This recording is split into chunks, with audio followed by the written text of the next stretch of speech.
सभी को नमस्कार। बच्चों, कैसी चल रही है आपकी पढ़ाई? मैं मानता हूँ कि आप लोग अच्छी तरह से पढ़ाई कर रहे हैं। हिंदी वल्लरी नवी कक्षा तृतीय भाषा हिंदी में सभी नवी कक्षा के छात्रों को मैं आदर के साथ इस कक्षा में आप लोगों को मैं स्वागत करता हूँ। तो आइए बच्चों, सबसे पहले हम एक छोटा सा क्रियाकलाप करेंगे। इस क्रियाकलाप के द्वारा आज का यहाँ पर आप लोगों ने एक चित्र देखा। ये किसका चित्र है बताइए? हाँ, सही कहा आप लोगों ने, स्वामी विवेकानंद जी ने। अच्छा, स्वामी विवेकानंद जी एक बात कहा करते थे। क्या कहा करते थे वो? हाँ, उठो जागो, लक्ष्य प्राप्ति तक रुको नहीं, ಏಡಿ ಎದ್ದೇಳಿ ಗುರಿ ಮುಟ್ಟುವ ತನಕ ನಿಲ್ಲದಿರಿ, ಗುರಿ ಮುಟ್ಟುವ ತನಕ ನಿಲ್ಲದಿರಿ. ನೋಡಿ, ಇಂತಹ ಯುವ ನಾಯಕರಾದಂತಹ ಸ್ವಾಮಿ ವಿವೇಕಾನಂದರು ತಮ್ಮ ತತ್ವ ಸಿದ್ಧಾಂತಗಳಿಂದ हम लोगों को जागृत किया है. रुकना नहीं, हमेशा जीवन में आगे बढ़ना चाहिए. ನಾವು ಜೀವನದಲ್ಲಿ ಮುನ್ನುಗ್ತಾನೆ ಇರಬೇಕು ಎನ್ನುವಂಥ ಒಂದು ಸಂದೇಶವನ್ನು ನೀಡಿದವರು ಸ್ವಾಮಿ ವಿವೇಕಾನಂದರು. ಹಾಗಾದರೆ ಇನ್ನೊಬ್ಬ ವ್ಯಕ್ತಿಯ ಚಿತ್ರವನ್ನು ನಾನು ನಿಮಗೆ ತೋರಿಸ್ತಾ ಇದ್ದೀನಿ. ಅವರು ಯಾರಂತ ಹೇಳಬೇಕು? ಹಾಂ, ಇವರು ಯಾರು? ಎಲ್ಲರಿಗೆ ಚಿರಪರಿಚಿತರಾದಂತಹ ವ್ಯಕ್ತಿ ಯಾರವರು? ಹಾಂ, ಸರಿಯಾಗಿ ಹೇಳಿದ್ರಿ, ಅಬ್ದುಲ್ ಕಲಾಂ ಅವರು. ಅಬ್ದುಲ್ ಕಲಾಂ ಅವರು ಯಾವಾಗಿದ್ದು ಮಕ್ಕಳಿಗಾಗಲಿ ವಿಜ್ಞಾನಿಗಳಿಗಾಗಲಿ ಯುವ ವಿಜ್ಞಾನಿ ಮಕ್ಕಳಿಗೆ ಬಹಳ ಪ್ರೋತ್ಸಾಹನ ನೀಡ್ತಾ ಇದ್ರು. ಮಕ್ಕಳಿಗೆ ಅವ್ರು ಯಾವಾಗಿದ್ರು ಒಂದು ಮಾತು ಹೇಳ್ತಾ ಇದ್ರು. ಏನಪ್ಪ ಅಂತ ಹೇಳಿದ್ರೆ, ಮೈ ಕ್ಯಾ ದೂ, ನಾನು ಏನನ್ನು ಕೊಡಲಿ, ಮೈ ಇಸ್ ಭಾರತ ದೇಶ का एक नागरिक हूँ. नागरिक का कर्तव्य क्या है, जो नागरिक क्या करना चाहिए. ಮತ್ತು ಅವ್ರು ಹೇಳ್ತಿದ್ರು, इस देश का एक नागरिक होते हुए इस देश के लिए मैं क्या दे सकता हूँ. ಈ ದೇಶದ ಒಬ್ಬ ನಾಗರಿಕನಾಗಿ ನಾನು ಈ ದೇಶಕ್ಕೆ ಏನು ಕೊಡಬಲ್ಲೆ ಅನ್ನುವಂಥ ವಿಚಾರವನ್ನು ಹೇಳಿದರು. ಅದೇ ರೀತಿ ಈ ಇಬ್ಬರು ಮಹಾನ್ ವ್ಯಕ್ತಿಗಳು ತಮ್ಮ ಜೀವನದಲ್ಲಿ ಅನೇಕ ಕಷ್ಟಗಳನ್ನು ಅನುಭವಿಸಿದರು. इन्होंने अपने जीवन में बहुत सारे कष्ट उठाए, लेकिन उन्होंने एक उन्नत स्थान हासिल की. ಒಂದು ಉನ್ನತವಾದಂಥ ಸ್ಥಾನಕ್ಕೆ ಅವರು ಹೋದರು. ಇವತ್ತಿಗೂ ಕೂಡ ನಾವು ಸ್ವಾಮಿ ವಿವೇಕಾನಂದ ಆಗಿರ್ಬೋದು, ಅಬ್ದುಲ್ ಕಲಾಂ ಆಗಿರ್ಬೋದು, ಇಂತಹ ಮಹಾನ್ ವ್ಯಕ್ತಿಗಳನ್ನು ಇಂದಿಗೂ ಕೂಡ ನಾವು ನೆನಪಿಗೆ ತರ್ತೇವೆ ಮಕ್ಕಳೇ.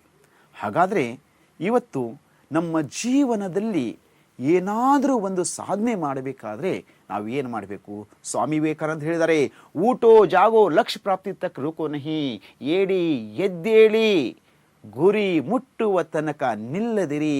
ಹಾಗಾದೇನು ಮಾಡಬೇಕು? ನಾವು ನಡೀತಾ ಹೋಗಬೇಕು.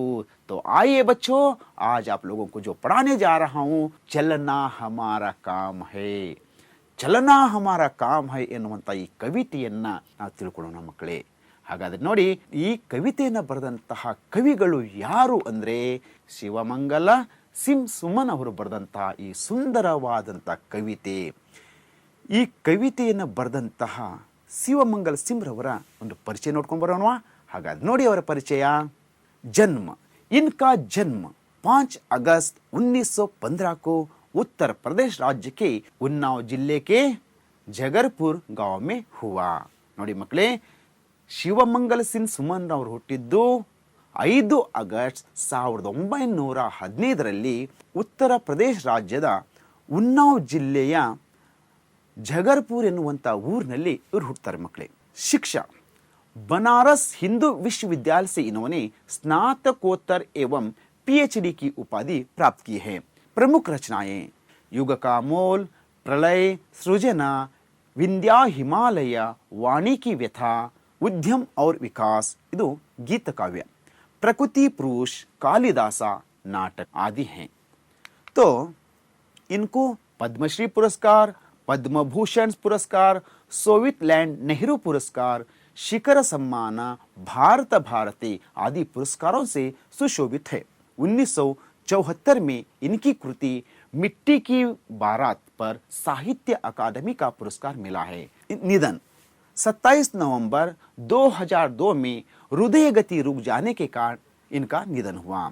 चलना हमारा काम है, इस कविता का आशय क्या है? चलना हमारा काम है, ಈ ಕವಿತೆಯ ಮುಖ್ಯ ಆಶಯ ಏನಪ್ಪ ಅಂದರೆ, बच्चे इस कविता के द्वारा यहाँ सीखते हैं कि जीवन के सफर में अनेक रुकावटें आती है और उनका सामना करते हुए लक्ष्य प्राप्ति तक कदम बढ़ाने वाला व्यक्ति आदरणीय होता है. ಚಲನ ಹಮಾರ ಕಾಮ್ ಹೈ. ಈ ಕವಿತೆಯ ವಾಚನವನ್ನು ಮಾಡೋಣ. ಗತಿ ಪ್ರಬಲ पैरों में भरी, गति प्रबल पैरों में भरी, फिर क्यों रहूं दर दर खड़ा, फिर क्यों रहूं दर दर खड़ा, जब आज मेरे सामने, जब आज मेरे सामने है रास्ता इतना पड़ा, जब तक ना मंजिल पा सकूं, जब तक ना मंजिल पा सकूं, तब तक मुझे न विराम है, तब तक मुझे ना विराम है, चलना हमारा काम है. मैं पूर्णता की खोज में दर दर भटकता ही रहा, मैं पूर्णता की खोज में दर दर भटकता ही रहा, प्रत्येक पग पर कुछ न कुछ रोड़ा अटकता ही रहा, प्रत्येक पग पर कुछ न कुछ रोड़ा अटकता ही रहा. पर हो निराशा क्यों मुझे, जीवन इसी का नाम है, जीवन इसी का नाम है, चलना हमारा काम है, चलना हमारा काम है. कुछ साथ में चलते रहे, कुछ बीच ही से फिर गए, पर गति न जीवन की रुकी, पर गति न जीवन की रुकी, जो गिर गए सो गिर गए, जो गिर गए सो गिर गए, जो रहे हर दम, जो रहे हर दम, उसी की सफलता अभिराम है, उसी की सफलता अभिराम है, चलना हमारा काम है, चलना हमारा काम है. तो बच्चों, आपने इस कविता वाचन सुना. इस कविता में आए हुए नए शब्दों का अर्थ को समझें. ಈ ಕವಿತೆಯಲ್ಲಿ ಬಂದಂತ ಹೊಸ ಶಬ್ದಗಳ ಬಗ್ಗೆ ನಾವು ತಿಳಿದುಕೊಳ್ಳೋಣ. गति, गति ಅಂದ್ರೆ ಚಾಲ್, ಗಮನ, ಸಾಮರ್ಥ್ಯ. पैर, पैर का मतलब होता है पांव, पांव ಅಂದ್ರೆ कालू. दर, दर ಅಂದ್ರೆ द्वार अथवा जगह, दर का मतलब जगह भी होता है, द्वार भी होता है. रास्ता, रास्ता ಅಂದ್ರೆ मार्ग. मंजिल, मंजिल ಅಂದ್ರೆ लक्ष्य, गुरी. विराम, विराम ಅಂದ್ರೆ विश्रांति, आरामागिरुವುದು. खोज, खोज ಅಂದ್ರೆ शोध करना, ढूंढना. पग, पग का मतलब होता है कदम, कदम ಅಂದ್ರೆ ಹೆಜ್ಜೆ. रोड़ा, ईट या पत्थर का बड़ा ढेला या बाधाएं. अटकता रहना, रोकना, उलझाना. अभिराम, अभिराम का मतलब है सुंदर, मनोहर ಅಂಥೇಳಿ. ಮಕ್ಕಳೇ, ಪದ್ಯದಲ್ಲಿ ಬಂದಂತಹ ಈ ಹೊಸ ಶಬ್ದಗಳನ್ನು ತಾವು ಅರ್ಥ ಮಾಡ್ಕೊಂಡಿದ್ರ ಮಕ್ಕಳೇ. ಹಾಗಾದರೆ ಮುಂದಿನ ಭಾವಾರ್ಥದ ಕಡೆಗೆ ಗಮನವನ್ನು ಹರಿಸೋಣ. ಚಲನಾ ಹಮಾರ ಕಾಮ್ ಹೈ, ಗತಿ ಪ್ರಬಲ पैरों में भरी, फिर क्यों रहूं दर दर खड़ा, जब आज मेरे सामने है रास्ता इतना पड़ा, जब तक न मंजिल पा सकूं, तब तक मुझे न विराम है, चलना हमारा काम है. पहली पंक्ति में कवि कहते हैं कि मेरे पैरों में गति यानी कि चाल प्रबल है, अर्थात भगवान ने मेरे पैरों में प्रबलता दी है जिससे मैं आगे बढ़ सकता हूं.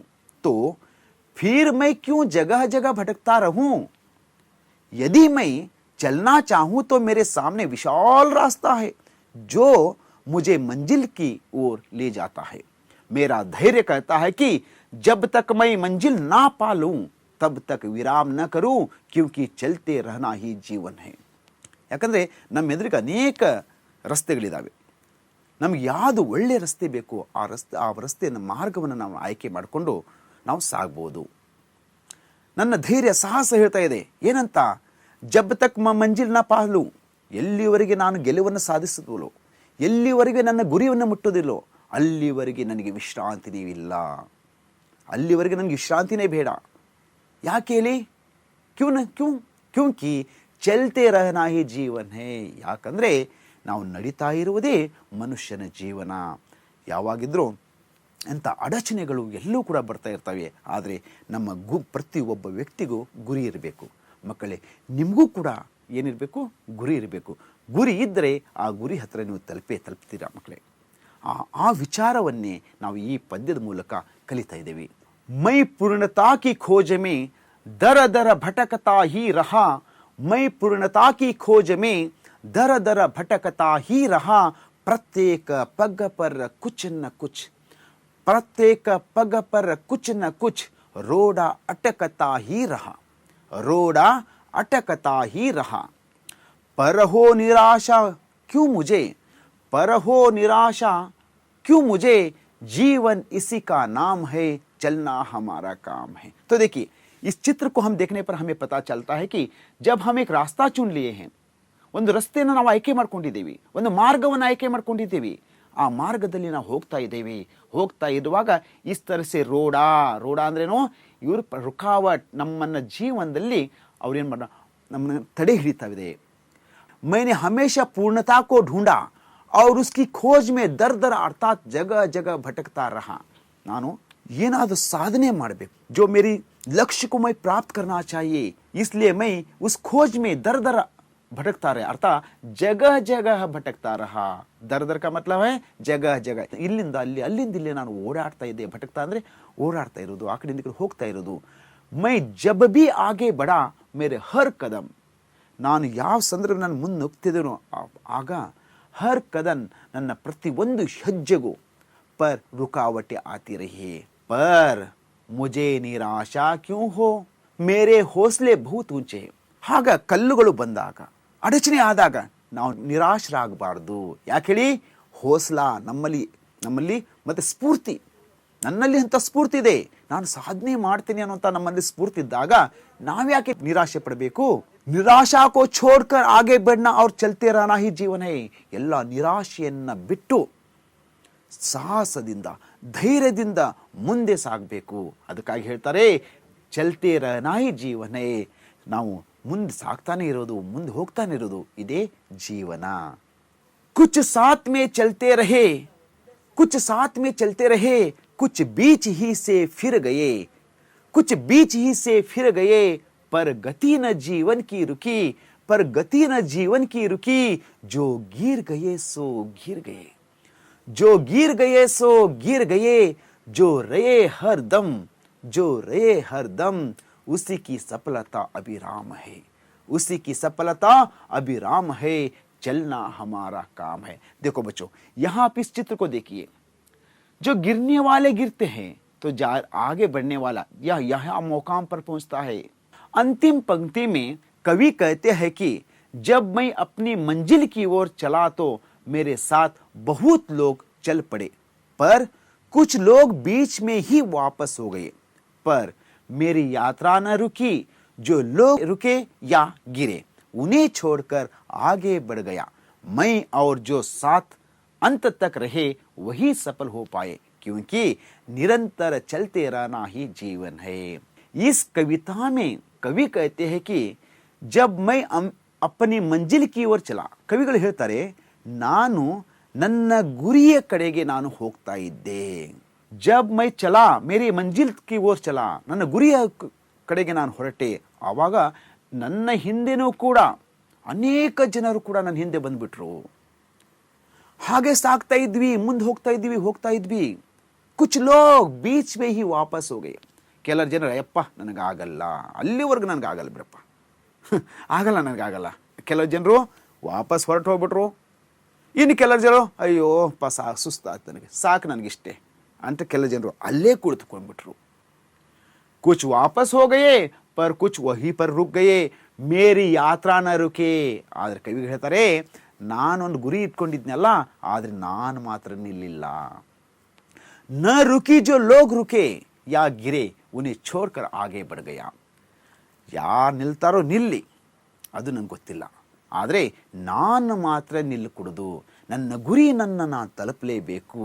अपनी मंजिल पाने के लिए मैं कितना भी कष्ट उठाने को तैयार हूँ, यहाँ कवि मानते हुए वे आगे बढ़ गए और ಮುಂದೆ ಹೋಗ್ತಾ ಇದ್ರು।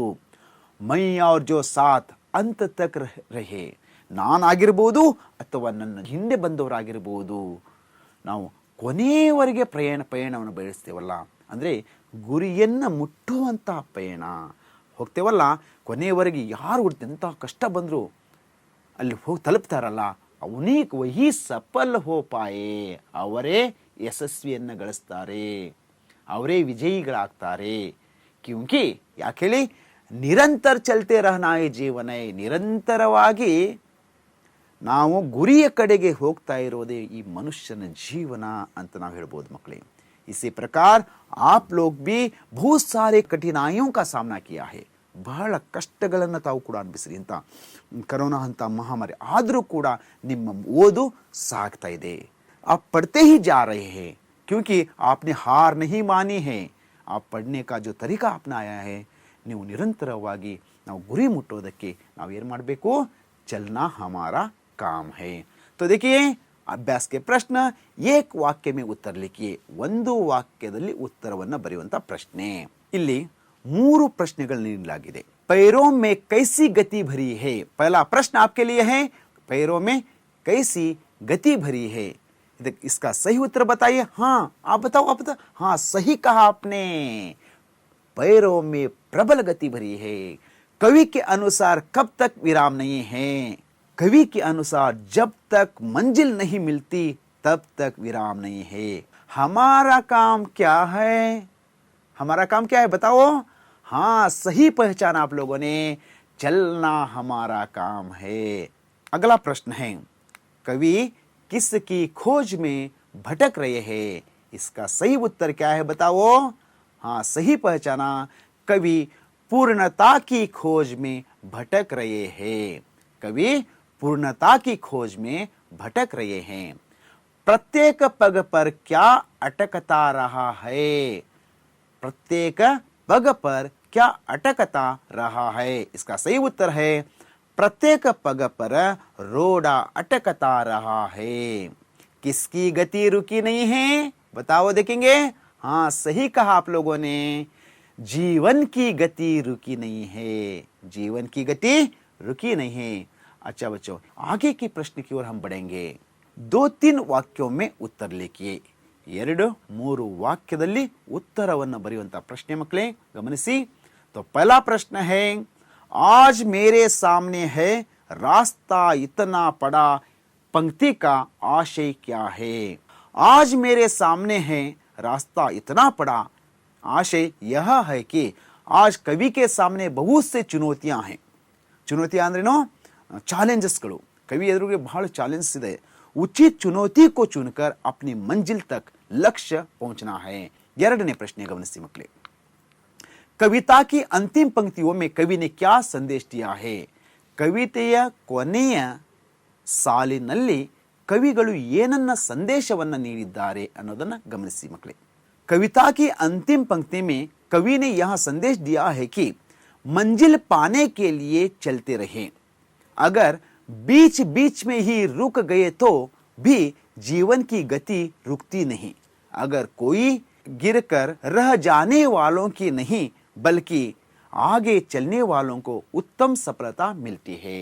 ನೋಡಿ ಮಕ್ಕಳೇ, ಈ ಕವಿಯ ಕೊನೆಯ ಸಾಲಿನಲ್ಲಿ ಕವಿ ಯಾವ ರೀತಿ ಸಂದೇಶ ನೀಡಿದನಪ್ಪ ಅಂದರೆ, ಗಮನಿಸಿ ನೀವು. ನಾವು ಗುರಿಯನ್ನು ತಲುಪಬೇಕು. ಆ ಗುರಿಯನ್ನು ತಲುಪಬೇಕಾದ್ರೆ ಅನೇಕ ಅಡಚಣೆಗಳು ಬರ್ತವೆ. ಅಗರ್ ಬೀಚ್ ಬೀಚ್ ಮೇ ಹಿ ರುಕ್ ಗಯೆ ತೋ, ನಾವು ಮಧ್ಯೆ ಮಧ್ಯೆ ನಿಂತ್ಕೊಂಡ್ಬಿಟ್ರಪ್ಪ ಅಂದ್ರೆ ನಮ್ಮ ಗುರಿಯನ್ನು ನಾವು ತಲುಪೋದಿಲ್ಲ. ಆ ಗುರಿಯನ್ನು ನಾವು ಚಾಲೆಂಜ್ ಆಗಿ ಸ್ವೀಕರಿಸಿ, ಗಿರ್ನೆ ವಾಲೆಗೂ ಗಿರ್ನೆ ದೀಜಿಯೇ, ಮುಂದೆ ಯಾವನು ಹೋಗೋಲ್ಲ ಅವನು ಹೋಗದಿರಲಿ. ಜೋ ಹಮಾರ ಮನ್ ಮೇ ಕ್ಯಾ ಹೈ, ನಮ್ಮ ಮನಸ್ಸಿನಲ್ಲಿ ಏನಿದೆ ನಾವು ಆ ಗುರಿಯನ್ನು ತಲುಪಬೇಕು. ಹಮ್ ವಹಾ ಪಹುಂಚನಾ ಚಾಹಿಯೆ. ತಬ್ ಜೋ ಆಗೆ ಬಡ್ಕರ್ ಜಾತಾ ಹೈ, ಮುನ್ನುಗ್ಗಿ ಹೋಗ್ತಾನೆ, ಅವನಿಗೆ ಉತ್ತಮವಾದಂಥ ಯಶಸ್ವಿ ಅವನಿಗೆ ಮಿಲ್ತಾ है ಅಂದರೆ ಅವನಿಗೆ ಯಶಸ್ವಿ ಸಿಗ್ತದೆ ಅಂತ ಮಕ್ಕಳೇ. तो आगे की प्रश्नों की ओर बढ़ेंगे. तो देखिए, प्रथम 2 शब्दों की अनुरूपता के अनुसार तीसरे शब्द का अनुरूप शब्द लिखिए. ಮೊದಲೆರಡು ಪದಗಳಿಗೆ ಸಂಬಂಧಿಸಿದಂತೆ ಮೂರನೆಯ ಪದಕ್ಕೆ ಉತ್ತರವನ್ನು ಬರೆಯಿರಿ ಅಂತ. ಇದು ಅನುರೂಪವಾದ ಪ್ರಶ್ನೆಗಳು. प्रथम 2 शब्दों की अनुरूपता के अनुसार तीसरे शब्द का अनुरूप शब्द लिखिए. ಅಂದರೆ ಮೊದಲೆರಡು ಪದಗಳಿಗೆ ಸಂಬಂಧಿಸಿದಂತೆ ಮೂರನೆಯ ಪದಕ್ಕೆ ಸರಿಯಾದಂತಹ ಉತ್ತರವನ್ನು ಬರೆಯಿರಿ ಅಂತ. ಇಲ್ಲಿ 4 ಪ್ರಶ್ನೆಗಳನ್ನು ನೀಡಲಾಗಿದೆ. ಮೊದಲನೇದು ಜನ್ಮ ಮರಣ.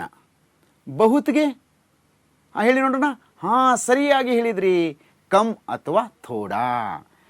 ಎರಡನೇ ಪ್ರಶ್ನೆ ನೋಡಿ, ಚಲನ ಚಲಾನ ಅಂದರೆ ಪ್ರೇರಣಾರ್ಥಕ ಪದ ಇದು. ಗಿರ್ನಾ ಹೇಳಿ ಹೇಳಿ ಹೇಳಿ. ಹಾಂ ಸರಿಯಾಗಿ ಹೇಳಿದ್ರಿ, ಗಿರಾನಾ. ಈಗ ಮೂರನೇ ಪ್ರಶ್ನೆ, तीसरा प्रश्न देखिए, ಪೈರ್ ಅಂದರೆ ಪಾವ್. ಸಡಕ್ ಅಂದರೆ ಏನು ಹೇಳಿ ನೋಡೋಣ. ಹಾಂ, ಸರಿಯಾಗಿ ಹೇಳಿದ್ರಿ, ರಾಸ್ತಾ. ರೋಡ ಅನ್ನೋದು ಸಂಜ್ಞಾ ಶಬ್ದವಾದರೆ ಭಟಕನ ಅನ್ನೋದು ಯಾವ ಪದ? ರೋಡ संज्ञा शब्द. भटकना क्या है बताइए? अच्छा, सही कहा आपने, क्रिया शब्द. भटकता रहना, चलते रहना, जाते रहना बताते ना वो ये. अब अगले प्रश्न की ओर हम जाएंगे. तो देखिए बच्चों, विलोम शब्द लिखिए. यहाँ पर क्या करना चाहिए? यहाँ पर विलोम शब्द लिखना चाहिए. विरुद्धार्थक पदವನ್ನು ಬರಿಬೇಕು ಮಕ್ಕಳೇ ನೀವು. पूर्णता, निराशा, सफलता, आगे, जन्म. ಹಾಗಾದ್ರೆ ನೋಡಿ, पूर्णता ಇದರ ವಿಲೋಮ ಶಬ್ದ ಏನು? ಅಪೂರ್ಣತಾ. ಶಬಾಷ್. ನಿರಾಶಾ ಹೇಳಿ ನೋಡೋಣ. ಸರಿಯಾಗಿ ಹೇಳಿದ್ರಿ, ಆಶಾ. सफलता इसका विलोम शब्द क्या है? असफलता. आगे बताइए, पीछे. जन्म बताइए बताइए. हाँ, सही पहचाना, मरण. बहुत बढ़िया बच्चों, बहुत बढ़िया. आप लोगों ने विलोम शब्द को किस तरह से लिखना चाहिए उसके बारे में आप लोगों ने जानकारी हासिल की. तो बच्चों, आगे की प्रश्न की ओर बढ़ेंगे. सही शब्दों से वाक्य पूरा कीजिए. ಇಲ್ಲಿ 4 ಪ್ರಶ್ನೆಗಳನ್ನು ನೀಡಲಾಗಿದೆ. ಅಲ್ಲಿ ಬಿಟ್ಟ ಸ್ಥಳಗಳನ್ನು ತುಂಬಿರಿ. ಇಲ್ಲಿ ಸರಿಯಾದಂತಹ ಪದವನ್ನು ಇಲ್ಲಿ ಬರಿಬೇಕು. ಪದ್ಯದಲ್ಲಿ ಬಂದಂತಹ ಪದಗಳೇ ಮಕ್ಕಳೇ ಇದು. ಹಾಗ ನೋಡಿ, फिर क्यों रहूं डैश खड़ा. बताइए, फिर क्यों रहूं डैश खड़ा. सही उत्तर क्या है?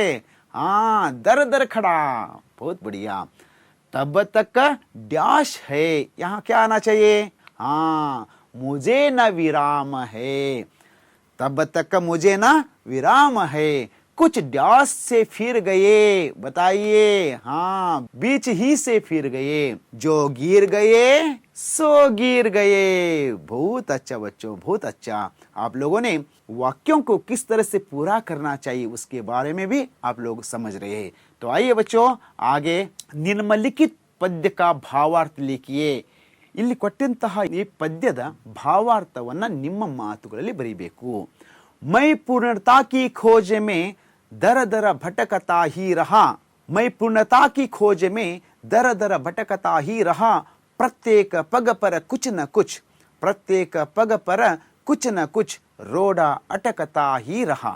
निराशा क्यों मुझे, निराशा क्यों मुझे, जीवन इसी का नाम है, जीवन इसी का नाम है. चलना हमारा काम है, चलना हमारा काम है. ಈ ಸಾಲುಗಳಿಗೆ ಭಾವಾರ್ಥವನ್ನು ಬರೀಬೇಕು ಮಕ್ಕಳೇ. ಹಾಗಾದ್ರೆ ನೋಡಿ, ಇದರ ಭಾವಾರ್ಥ ಏನಂತ ನೋಡೋಣವಾ. ನೋಡಿ, कवि का कहना है कि अपनी सिद्धि को ढूंढते हुए द्वार द्वार फिरते ही रहा, पर प्रत्येक कदम पर कुछ ना कुछ बाधाएं आते ही रहे. फिर भी निराशा नहीं है, क्योंकि इसी का नाम जीवन है. अपने सिद्धि के लिए चलना हमारा काम है. ನೋಡಿ ಮಕ್ಕಳೇ, ಕವಿಗಳು ಇಲ್ಲಿ ಹೇಳ್ತಾರೆ, अपने सिद्धि के लिए, सिद्धि को ढूंढते हुए, ಜ್ಞಾನ ನಮ್ಮ ಗುರಿಯನ್ನು ಹುಡುಕ್ತಾ, ನಮ್ಗೆ ಯಾವ ಗುರಿಯನ್ನು ತಲುಪಬೇಕು ಅಂಥೇಳಿ ನಾವು ಹೊರಟಿದ್ದೀವಲ್ಲ, ನಮ್ಮ ಗುರಿಯನ್ನು ಹುಡುಕ್ತಾ ಜಗ ದ್ವಾರ ದ್ವಾರ ಫಿರ್ತಿ ಹಿ ರಹ. ದ್ವಾರ ಅಂದರೆ ಜಗ ಜಗ, ಅಲ್ಲಿ ಇಲ್ಲಿ ಅಲ್ಲಿ ಇಲ್ಲಿ ತಿರುಗ್ತಾನೆ ಇದ್ದೆ. ಪರ್ ಆದರೆ ಪ್ರತ್ಯೇಕ ಕದಂ, ಪ್ರತಿ ಒಂದು ಹೆಜ್ಜೆ, ಕುಚ್ ನಾ ಕುಚ್ ಬಾಧಾ ಹಿ ರಹಿ, ನಾನು ಸಾಕ್ತಾ ಇರುವಂಥ ಮಾರ್ಗದಲ್ಲಿ ಏನಾದರೂ ಅಡಚಣೆ ಬರ್ತಾನೆ ಇತ್ತು. ಫಿರ್ ಬಿ ನಿರಾಶ ನಹೀ ಹೈ, ಆದರೂ ಕೂಡ ನಾನು ನಿರಾಶನಾಗಲಿಲ್ಲ. ಯಾಕೆ ಹೇಳಿ? ಕಷ್ಟ ಯಾರಿಗೆ ಬರ್ತದೆ? ಮನುಷ್ಯನ ಜೀವನದಲ್ಲಿ ಕಷ್ಟ ಬರ್ತದೆ. ಕ್ಯೂಂಕಿ ಇಸಿ ಕಾ ನಾಮ್ ಜೀವನ ಹೈ. ಯಾರು ಕಷ್ಟವನ್ನು ಪಡ್ತಾನೆ ಅದೇ ಜೀವನ, ಕಷ್ಟದಲ್ಲಿಯೇ ಜೀವನವನ್ನು ಸಾಗಿಸ್ತಾನಲ್ಲ ಅದೇ ಜೀವನ. ಯಾಕಂದರೆ ನಾವು ಏನು ಸಾಧನೆ ಮಾಡುವಾಗ ಅನೇಕ ಕಷ್ಟ ಬರ್ತದೆ, ಅದನ್ನು ನಿಭಾಯಿಸ್ಕೊಂಡು ಹೋಗುವುದೇ ಮನುಷ್ಯನ ಜೀವನ. ಅಪ್ನೆ ಸಿದ್ಧಿ ಕೆ ಲಿಯೇ ಚಲನ ಹಮಾರ ಕಾಮ್ ಹೈ. ನಿರಂತರವಾಗಿ ನಾವು ನಡೀತಾ ಇರಬೇಕು, ಹೋಗ್ತಾ ಇರಬೇಕು. ನೋಡಿ, करत करत अभ्यासते जडमति होत सुजान, रसरी आवत जातते सिल पर पड़त निशाನ. ನಿರಂತರವಾಗಿ ಅಭ್ಯಾಸ ಮಾಡ್ತಾ ಇದ್ರೆ, ನಿರಂತರವಾಗಿ ಅಭ್ಯಾಸ ಮಾಡ್ತಾ ಇದ್ರೆ ಎಂತಹವನೂ ಕೂಡ ಬುದ್ಧಿವಂತನಾಗ್ತಾನೆ. ಉದಾಹರಣೆಗೆ, ಕರತ ಕರತ ಅಭ್ಯಾಸತೆ ಜಡಮತಿ ಹೋತ ಸುಜಾನ, ರಸರಿ ಆವತ ಜಾತತೆ ಸಿಲಪರ ಪರತ ನಿಶಾನ. ಹಾಗೆ ರೀತಿ ಮನುಷ್ಯ ನಿರಂತರವಾಗಿ ಅಭ್ಯಾಸ ಮಾಡ್ತಾ ಹೋದರೆ, ಕಲಿತಾ ಹೋದರೆ, ನಿರಂತರವಾಗಿ ನಾವು ಮುನ್ನುಗ್ತಾ ಹೋದರೆ ನಾವು ಬುದ್ಧಿವಂತರಾಗೋದ್ರಲ್ಲಿ ಯಾವುದೇ ರೀತಿಯ ಅನುಮಾನವಿಲ್ಲ ಮಕ್ಕಳೇ. ಉದಾಹರಣೆಗೆ ಅನುಸಾರ ಲಿಖಿಯೇ. ಇಲ್ಲಿ ಉದಾಹರಣೆಯನ್ನು ನೀಡಲಾಗಿದೆ. ಸುಂದರ ಪ್ಲಸ್ ತಾ, ಅದೇನು ಸುಂದರತಾ. ನೋಡಿ, ಸುಂದರ್ ಪ್ಲಸ್ ತಾ ಸುಂದರತಾ. ಅದಕ್ಕಾಗಿ ಈ ಉದಾಹರಣೆಯನ್ನು ಹೇಗೆ ನೀಡಿದೆಯೋ ಅದರ ಹಾಗೆ ನೀವು ಸರಿಯಾದಂಥ उत्तरವನ್ನು बरीಬೇಕು मकड़े. लिखना चाहिए बच्चों. तो देखिए आदर प्लस ता, बताइए वहां क्या आना चाहिए, यहाँ क्या लिखना चाहिए. यहाँ देखिए सुंदर प्लस ता सुंदरता, आदर प्लस ता, यहाँ क्या आना चाहिए बताइए. हाँ सही कहा आप लोगों ने, आदरता. उसके बाद तीसरा प्रश्न देखेंगे, विनय प्लस ता, क्या लिखना है यहाँ पर बताओ. हाँ सही कहा आप लोगों ने, विनयता. और उसके बाद क्रूर प्लस ता, क्या लिखना है, क्रूर प्लस ता. ता को मिलाने से क्या होता है वहां पर. हाँ सही कहा आप लोगों ने, क्रूरता. बहुत बढ़िया. और एक प्रश्न, वीर प्लस ता, क्या लिखना है यहाँ. हाँ सही कहा, वीरता. तो देखिए सुंदर प्लस ता सुंदरता, आदर प्लस ता आदरता, विनय प्लस ता विनयता, क्रूर प्लस ता क्रूरता, वीर प्लस ता वीरता. तो बच्चों देखिए इस तरह से ता प्रत्यय जोड़ने से, सुंदर को ता प्रत्यय जोड़ने से क्या होता है, सुंदरता होता है. आदर को ता प्रत्यय जोड़ने से आदरता, विनय को ता प्रत्यय जोड़ने से विनयता, क्रूर को ता प्रत्यय जोड़ने से क्रूरता, वीर को ता प्रत्यय जोड़ने से वीरता. तो हम आगे के प्रश्न की ओर बढ़ेंगे बच्चों. देखिए अगला प्रश्न है आपके लिए गृह कार्य.